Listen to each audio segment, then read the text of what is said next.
안녕하세요. 오늘은 약속드렸던 것처럼 1번부터 38번 웨스트민스터 소교리 문답 일부 총정리하는 시간을 갖도록 하겠습니다. 저한테 이런 질문을 하는 분들이 있는데요. 웨스트민스터 소교리 문답이 맞습니까? 아니면 소요리 문답이 맞습니까? 라고 하시는 분들이 계세요. 여러분, 원래 대부분은 소요리 문답으로 알고 있을 것입니다. 교리를 다루고 있지만 타이틀은 소요리 문답으로 적혀 있는 것이죠. 그럼 요리가 무엇일까요? 영어로 말하면 카테키즘이라 말할 수 있는데요.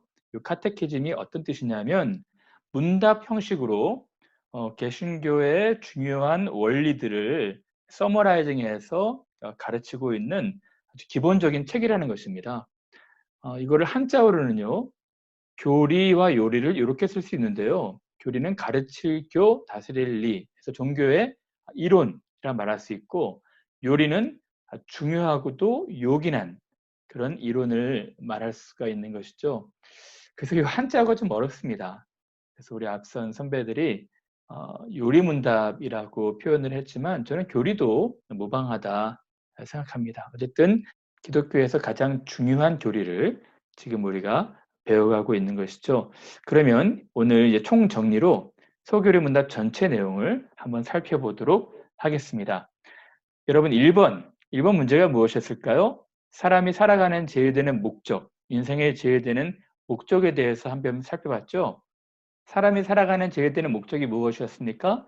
두 가지였는데요. 하나는 하나님을 영화롭게 하는 것, 그리고 두 번째는 영원토록 그를 즐거워하는 것이라 말씀을 드렸습니다. 그렇죠?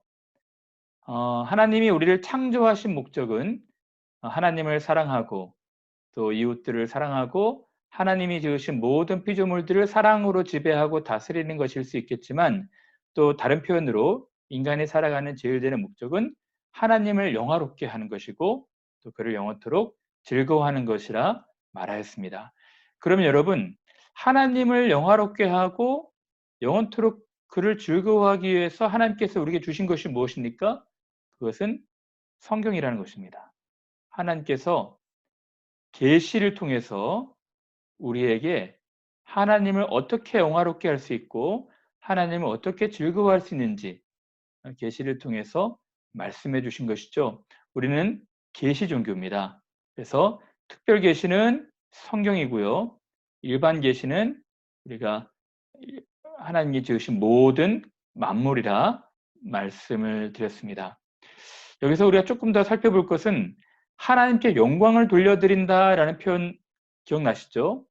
하나님은 본체적 영광을 갖고 계십니다. 그것을 발산하고 계시죠. 근데 하나님께 영광을 돌려드린다는 것은 하나님의 발산하시는 본체적 영광을 받아서 다시 반사한다는 것이죠. 그래서 반사적 영광이라 말씀을 드렸던 것 기억나시죠? 그래서 우리가 하나님이 지으신 모든 만물들을 보면서 또 하나님의 말씀을 통해서 하나님의 영광을 깨닫고 하나님을 영화롭게 하고 하나님께 영광 돌려드리는 삶들을 살게 되는 것이죠. 이 성경은 두 부분으로 구분이 되어 있다고 했습니다. 기억나십니까? 하나는 우리가 믿어야 될 복음과 두 번째는 우리가 행해야 될 율법 또는 행함에 대해서 이야기해주고 있다고 말씀을 드렸죠. 예.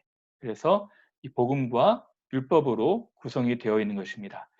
그래서 소교리 문답 전체도 사실 이 두 가지로 구성이 되어 있습니다. 첫 번째는 우리가 하나님에 대하여 믿어야 될 부분, 복음이죠.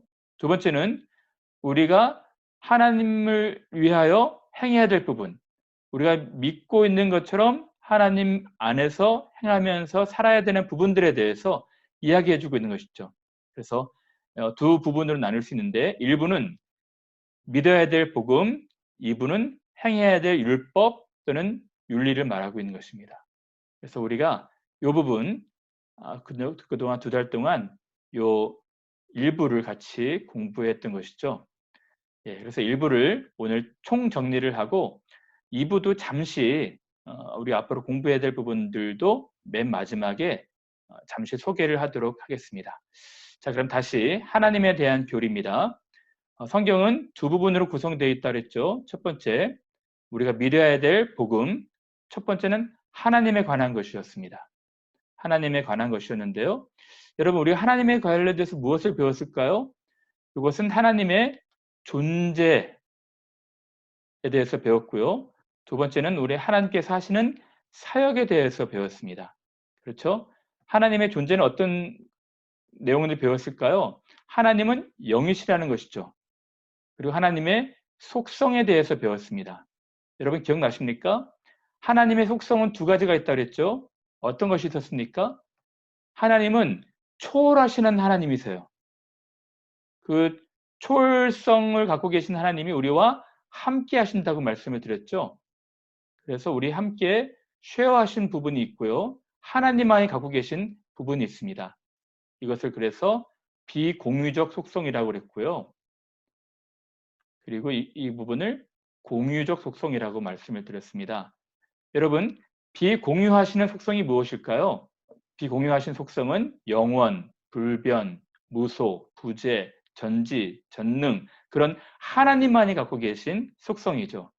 공유하신 속성이 무엇입니까? 사랑, 의, 진실, 정의, 지식, 지혜, 이런 부분들을 하나님께서 모든 피조물과 달리 사람과 함께 공유하셨다는 것입니다.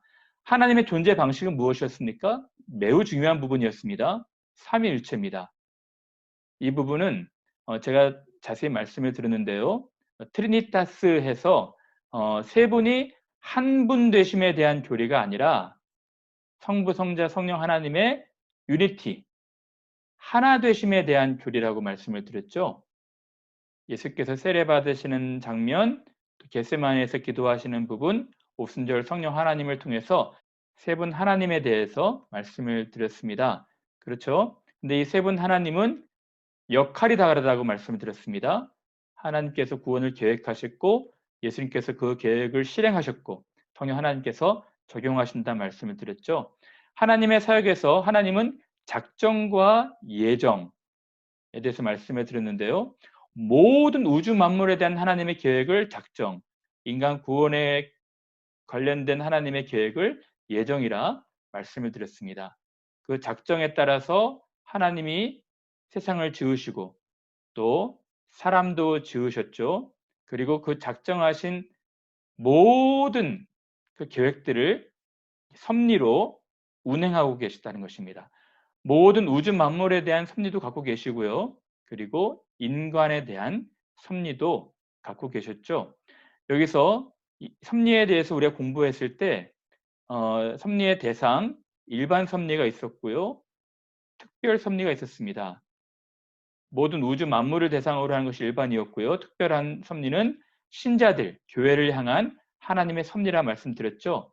그리고 섭리의 방식으로는 통상 섭리, 자연 법칙을 통해서 하나님께서 세상을 주관하시고 자연 법칙을 초과하라는 비상 섭리를 통해서 하나님께서 세상을 주관한다 말씀을 드렸습니다.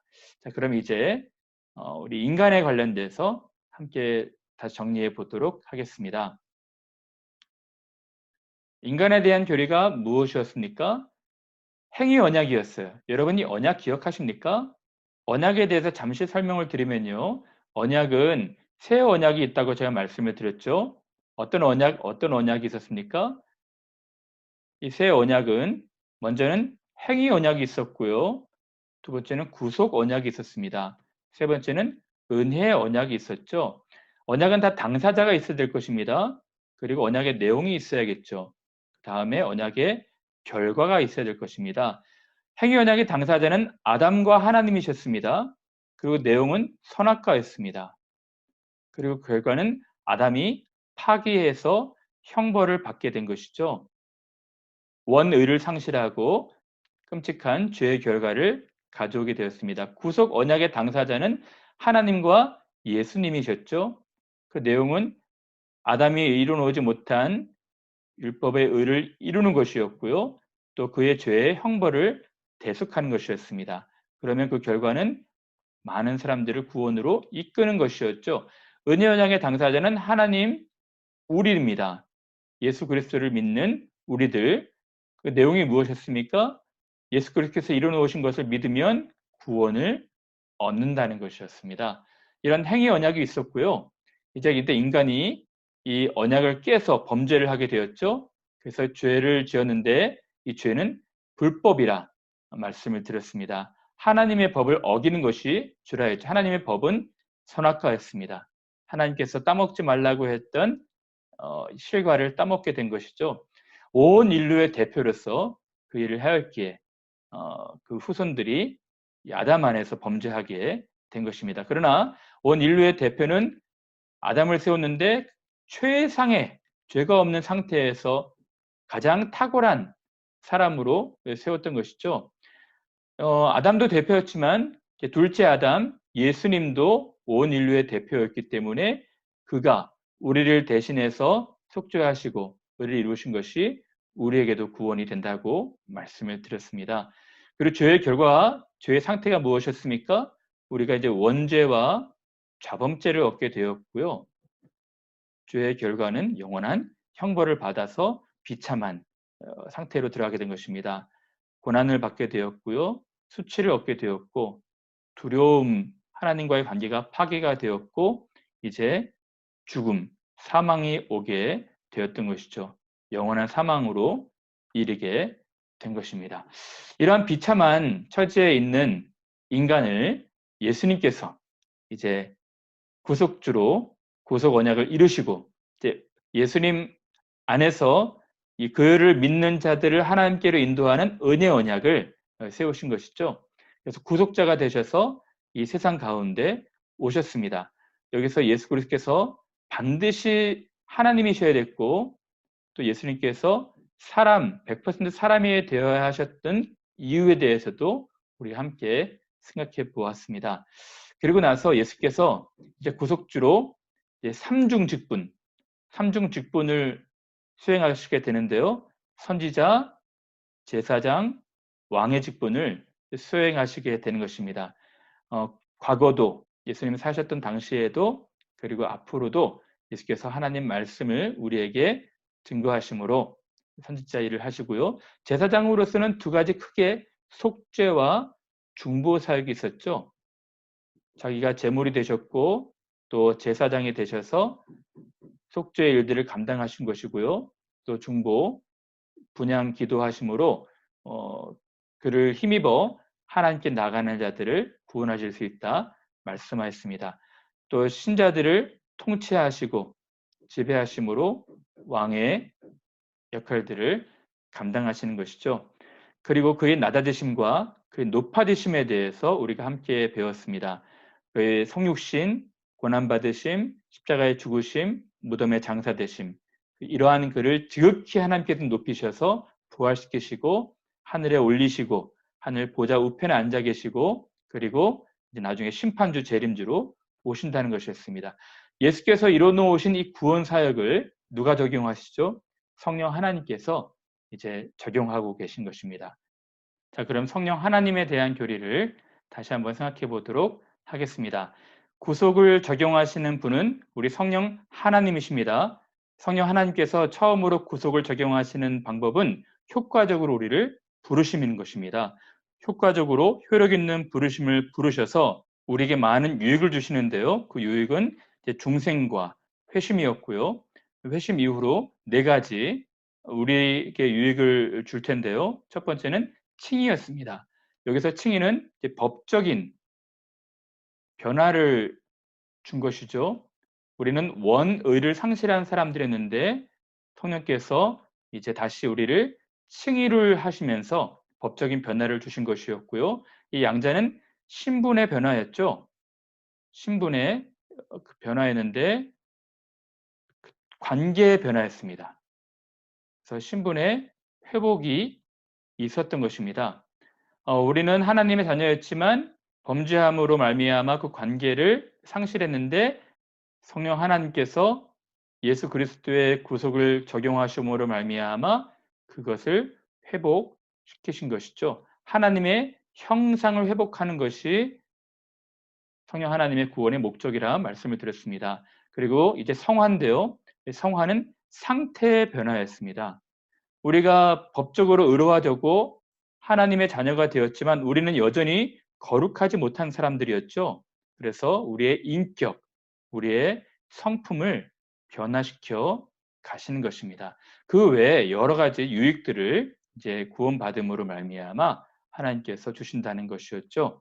그리고 신자가 죽을 때 유익들을 얻게 되죠. 죽는 즉시 우리가 이제 영화가 되어서 영광 안으로 들어간다 말씀을 드렸습니다. 그리고 신자들이 부활할 때 신자들은 큰 유익을 얻게 되는 것이죠. 여기까지 우리가 함께 배우게 되었고요.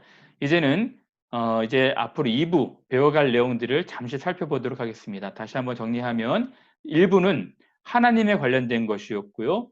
또 인간의 상태, 구속주 예수 그리스도, 성령 하나님에 관련된 교리였습니다. 자, 2부는 우리가 세 파트로 나눌 수가 있는데요. 첫 파트는 믿어야 될 내용들을 행하는 것이거든요. 이 행해야 될 내용들이 무엇이냐 이것입니다. 그 순종의 규칙이 무엇이냐 하는 건데요. 그 규칙은 십계명이었습니다. 십계명은 두 부분으로 구성이 되는데요. 하나님에 관련된 것과 인간에 관련된 것입니다. 1계명부터 4계명, 5계명부터 10계명을 우리가 함께 살펴보도록 하겠습니다. 그런데 우리는 여전히 의로워지고 하나님의 자녀가 된 신분이지만 이러한 규칙들, 계명을 잘 지킬 수가 없어요. 그래서 우리의 처지를 82번부터 84번까지 잠깐 다루고 있고요. 그러나 성령 하나님께서 우리가 이러한 말씀들을 잘 지켜갈 수 있도록 은혜의 방편들을 통해서 우리를 도우신다는 것입니다. 우리가 하나님에 대한 믿음과 또 주님께 대한 회개를 통해서 말씀과 성례와 기도를 통해서 하나님 앞으로 나갈 수가 있는 것이죠. 이 기도에서는 우리가 주기도문도 함께 다루도록 하겠습니다. 제 생각에는 한 달 정도, 한 달 반 정도에 이 문제를 이제 마칠 수 있을 것 같습니다. 사랑하는 여러분, 이제 우리가 앞으로 1부를 마치고 2부를 계속해서 공부할 텐데요. 차근차근 여러분들이 잘 따라오시면 107번까지 다 마쳤을 때 말씀의 진리 체계를 여러분들이 잘 가질 수가 있을 것이라 생각합니다. 그럼 여기까지 함께 나누고요. 내일 2부 함께 보도록 하겠습니다. 감사합니다.